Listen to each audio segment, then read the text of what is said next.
Hello everyone. Let me introduce myself. I am Chaimae EL KSILI, a laureate of the National School of Applied Sciences Office and a first-year doctoral student in the LISA laboratory. It is an honor to participate in the International E-WAV conference organized by the Simlalia Faculty of Marrakesh. I would like to thank all the organizers of this scientific event.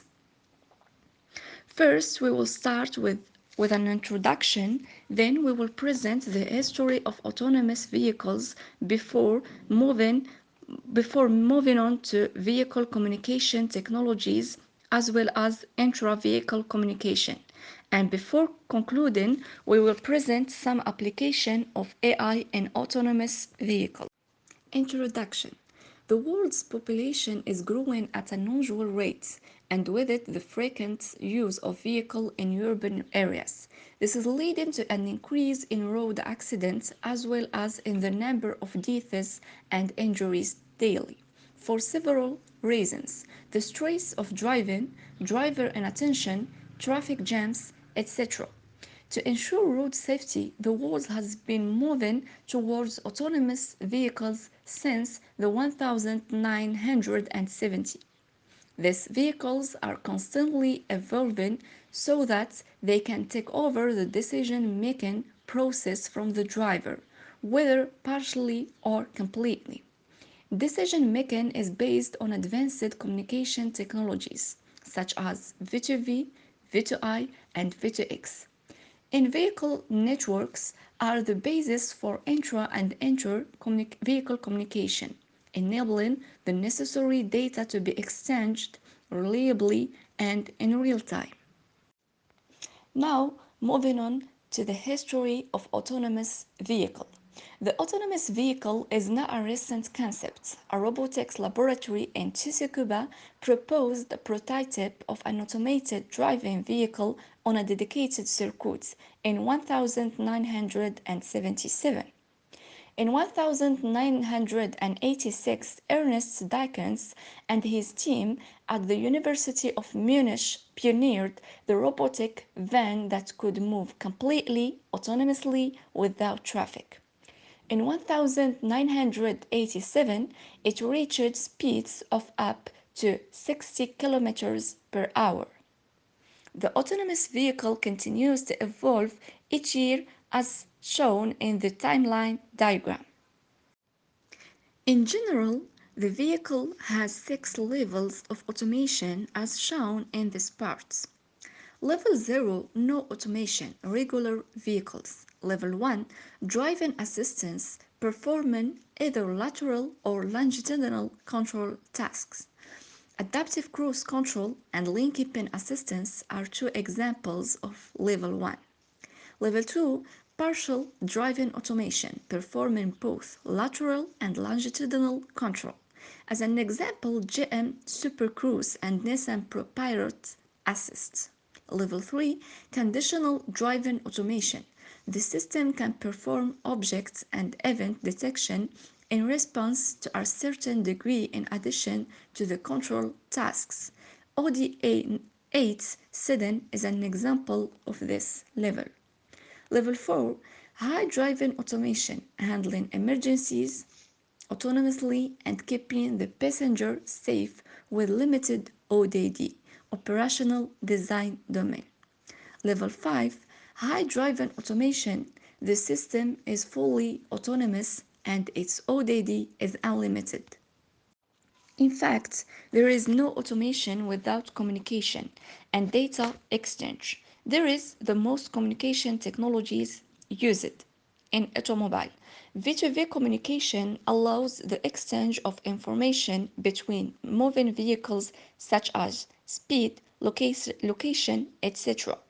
V2I, whereas communication between vehicles and infrastructure such as road signs and traffic lights. V2P, communication between vehicles and pedestrians to keep them safe in the road. And finally, V2N, communication between vehicles and networks.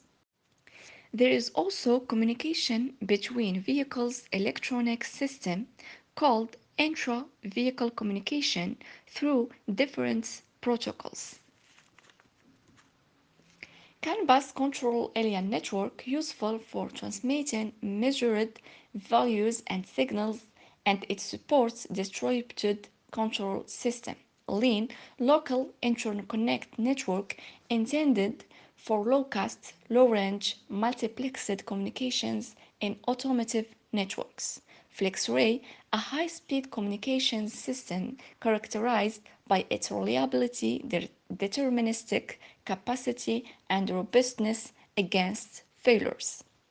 Most media-oriented systems transports integrates fiber optics cables and coaxial cables to carry multimedia data. Moving on now to the advantages of CAN bus protocol since it is the most used in automobile. Control Area Network Bus is a serial communication method that supports high reliability real-time embedded systems.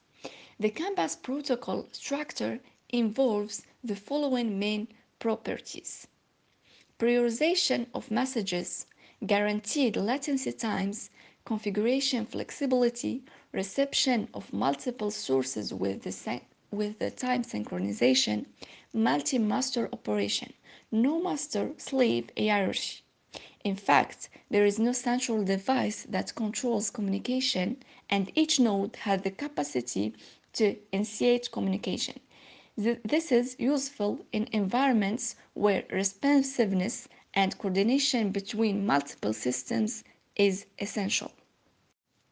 The last point of this presentation is the application of AI in autonomous vehicles.